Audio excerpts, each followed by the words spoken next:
comment l'homme de demain va s'adapter à la diversité et à la complexité, à la diversité du monde et voire d'une certaine manière, j'allais dire, à l'insécurité. Hein, plus on est dans le repli, plus on veut des choses simples et plus on veut des choses sûres. Et j'ai entendu dans ce que vous disiez que peut-être que l'homme de demain, si par exemple il est capable de parler plusieurs langues, Mhm. il va gérer en fait cette insécurité. Il va pouvoir mieux la gérer. Est-ce qu'on peut échanger là-dessus? Je pense que une raison du repli, c'est un effet pervers de la disponibilité des informations. Euh, Avant, pour faire une recette de cuisine, on avait besoin d'appeler sa grand-mère, et maintenant, l'information, elle est sur Internet. Avant, pour aller voir un monument, on avait besoin de demander au voisin où est-ce qu'il était, le plan, et tout est sur Internet. Et je pense que pour le commerce, on avait besoin d'aller dans les commerces, maintenant on n'a même pas besoin d'aller dans les commerces. Donc je pense que, pour élaborer sur ce que vous avez dit, euh, une partie du repli, elle vient de la disponibilité de l'information, du fait qu'on a externalisé, on a sur un disque dur les connaissances que normalement étaient dans les cerveaux de nos congénères. Et donc dans l'échange. Et donc dans l'échange. Et donc pour retrouver ces informations, plutôt que de tapoter, on allait discuter. Et bon, l'exemple de la recette est frappant à ce sujet. Donc je pense qu'il y a effectivement un défi que l'immensité des connaissances et la magnifique situation dans laquelle nous sommes de pouvoir tout connaître sur tout à tout moment euh, ne nous fasse pas perdre complètement cet échange. Je pense que ça demande une attention particulière pour que ça ait lieu et qu'on ne soit pas chacun dans notre cubicule en train de consulter des encyclopédies. On n'a même plus besoin d'aller voir les monuments puisqu'on les a aussi dans les encyclopédies, etc. etc. Donc je pense qu'une partie de notre cerveau est externalisée, ça c'est bien, ça décuple nos capacités, notre mémoire est décuplée, on n'a pas besoin de se souvenir d'un tas de choses, on a juste besoin de quelques indices pour les retrouver. Mais cette externalisation, elle a un risque, et je pense qu'en étant lucide, on peut être attentif à éviter. Il y avait un homme de télévision français qui disait on capte la partie des cerveaux disponibles pour développer la consommation. Si vous dites qu'il y a une partie du cerveau qui est externalisée parce qu'on a un accès facile à la connaissance, à quoi on occupe l'autre partie du cerveau? Est-ce que c'est pas l'enjeu de l'occuper justement à la connexion, au lien, à la compréhension, à la connaissance interconnaissance? C'est une excellente perspective. La crainte de certains, qui sont peut-être un peu une vision classique de ce que c'est que la connaissance et son usage, s'inquiètent du fait que si on a des calculatrices, on ne sait plus calculer. C'est assez légitime. Mais en même temps, ça devient moins légitime si on doit se souvenir de la liste des rois assyriens. On n'a peut-être plus besoin de s'en souvenir de ça. Qu'est-ce qu'on fait du temps disponible? Je pense que c'est à chacun de trouver. Notre discussion nous amène à penser que c'est bien d'interagir. Je pense que c'est à chacun de débarrasser d'un poids d'emmagasinement,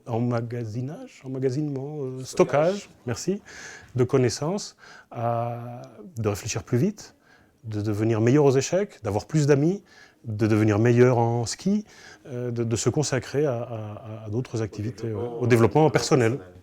Alors j'ai une question plus technique, on disait, je vous ai écouté tout à l'heure et ça me faisait penser à une chose, c'est on disait, avant on disait quand on a un enfant dont le père est anglais et la mère espagnole, il est troublé, il est affaibli par ces deux influences. Euh, est-ce que c'est le cas vraiment? C'est-à-dire est-ce que il est affaibli ou est-ce qu'au contraire il développe ses capacités? Et est-ce que les enfants de demain seront polyglottes? No hay ningún problema con hablar dos lenguas. Il n'y a aucun problème pour parler deux langues et les apprendre dès le plus jeune âge. Le cerveau emmagasine, les enfants sont des éponges, ils emmagasinent une grande quantité de connaissances. Donc il n'y a aucune contre-indication à apprendre plus d'une langue. Il y a, et on les étudie en laboratoire, des effets subtils du bilinguisme. Il y a deux effets. Un effet qu'on a décrit comme un problème et un effet qu'on a décrit comme un bénéfice. Et avant d'aller plus loin, je précise que ce sont des phénomènes de laboratoire qui nous intéressent, ce sont des petits phénomènes, des choses qui ne sont pas forcément un impact majeur sur la vie courante. Mais dans le laboratoire, on observe que les bilingues ont des performances verbales moins bonnes que les monolingues. Ils sont un petit peu plus lents, ils sont un petit peu moins performants.